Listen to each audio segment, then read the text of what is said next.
Quelqu'un qui envisage d'épouser une personne qui n'est plus vierge devra d'abord beaucoup y réfléchir, prier et s'examiner lui-même. Jacques 1,5 dit que si nous demandons à Dieu la sagesse, il nous la donnera bien volontiers. En parler avec un pasteur, fréquenter une église fidèle à la parole peut aider à prendre la bonne décision. Certaines églises proposent d'excellents cours de préparation au mariage. En parler ouvertement avec la personne peut également révéler des choses qui ont besoin d'être pardonnées et surmontées. Quelles que soient les circonstances, le mariage est toujours un défi, et un mariage réussi exige beaucoup d'efforts. Les deux conjoints ont besoin d'un amour inconditionnel. Éphésiens 5 décrit les rôles du mari et de la femme dans le mariage. Mais ce passage s'ouvre sur un principe général qui s'applique à tous deux. Soumettez-vous les uns aux autres dans la crainte de Dieu. Éphésiens 5, 21. Le sacrifice volontaire et la force de servir pour améliorer son mariage sont les caractéristiques d'un homme ou d'une femme spirituellement mature qui honore Dieu.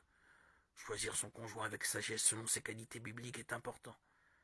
Mais notre croissance spirituelle et notre soumission à la volonté de Dieu pour nos vies l'est tout autant. Si les deux conjoints cherchent à être ce que Dieu veut qu'ils soient, ils pourront, malgré leur passé, construire un mariage qui honore Dieu et les rende tous deux heureux. La tromperie est une trahison de notre confiance et peut-être l'une des douleurs les plus dévastatrices qui soit.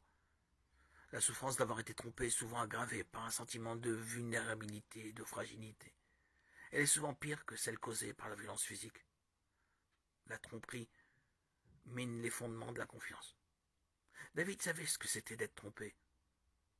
Ce n'est pas un ennemi qui m'insulte. Je le supporterai.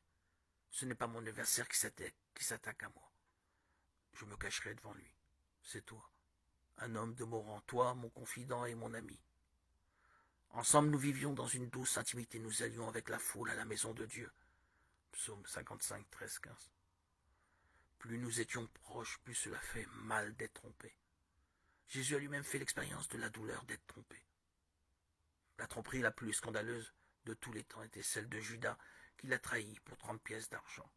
Matthieu 26, 15. Même celui avec qui j'étais en paix, en qui j'avais confiance et qui mangeait mon pain, lève le talon contre moi. Psaume 41, 9. Jean 13, 18. Jésus ne s'est pas pour autant laissé envahir par l'amertume, la colère, le désir de vengeance.